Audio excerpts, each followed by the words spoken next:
Lord of the Flies. Alright, so the loss of innocence. Lord of the Flies is a whole bunch of letters and words put together to make sentences, and then to make paragraphs, and then chapters, and all to make it this big book. A whole whopping 225-page book that I read. And not only did I have to read it, Lord of the Flies is a book all about boys all around 6 to 12 years old who crash near an island. I mean, how ironic. Anyways, so at the beginning they're all like normal, civilized little boys who miss their old lives but realize something needs to be done. They decide to elect a chief and get that regular like survival stuff going. Shelter, food, rescue, and all these great ideas. The important things happen at the beginning, but they really happen in the middle and the end of the story.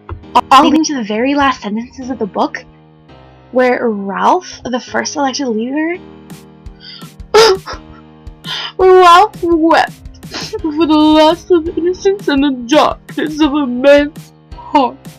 Such powerful words, right? So powerful. If I were Ralph, I would have started crying at the beginning, and I would still be that exact same spot at the end. Still crying.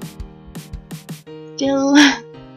No word of a lie, I would have sucked at the beach hunt, fight for survival crafting. Not for moi. If you haven't read this gruesome book yet, let me tell you in how many ways boys lose so precious innocence. So they lose innocence with the use of ferocious savagery, sexual annotation,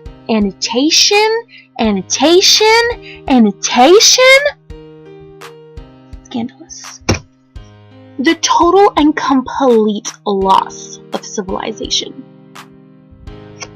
Bye-bye, civilization. We won't be missing you. And no mommy and daddy. And they also commit murder and seem to be like blood. They like that stuff. Blood and bloodlust. Bloodlust in here. Gone. Anyone? How sad. Breaks my heart.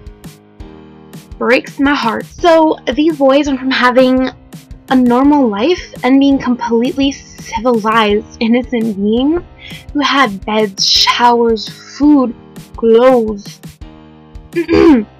manners, to having nothing but a beach, trees, and each other. If only that had been a good thing. Savagery. So these once nice, well-mannered boys turn into these gruesome, power-hungry savages with no respect for rules or etiquette. Savage incident numero uno. They are no longer hunting for food and survival. They're hunting for the lusting pleasure that has surfaced from within them. They commit sins left and right. Steal people's belongings without thinking twice or feeling any remorse. So this total and loss of civilization came with the loss of the conch. I mean, the conch represented everything for them. The conch meant civilization. It meant the power to talk. It meant that there was an elected chief system in place.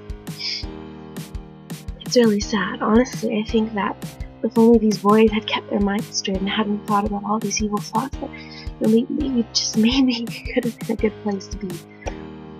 Just think about the use of sexual annotation. I mean, William Golding used rape in this book with 12-year-old boys. I mean, 6 to 12-year-old boys don't even know what that means yet.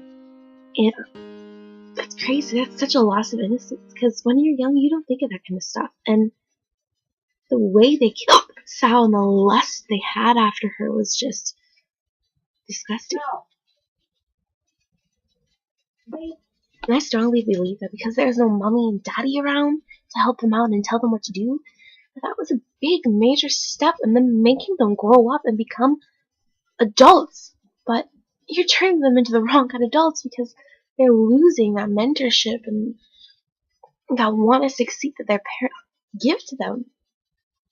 I mean, no grown-ups seems like an amazing thing. I mean, it's like when you're younger and your parents let you stay home all alone for the first time without a babysitter. I mean, it's a little wild. I mean, climb up that really nice big counter and you get that cookie jar and you eat all the cookies in the cookie jar, and you feel awesome. I mean, you feel you just did the best thing of your life. Like, you accomplished yourself. And I kind of feel how Ralph, Jack, and Piggy, and Maurice, and Roger, and Sam and Eric all felt when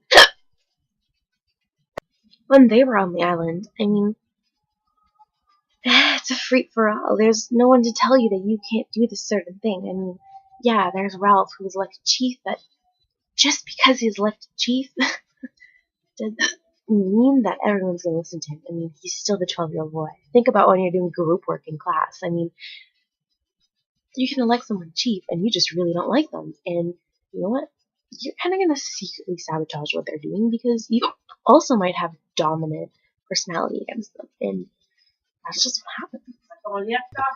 And now, I'd like to congratulate William Golding, outstanding, for making me afraid of 12-year-old boys. I mean, like I didn't have enough fears already.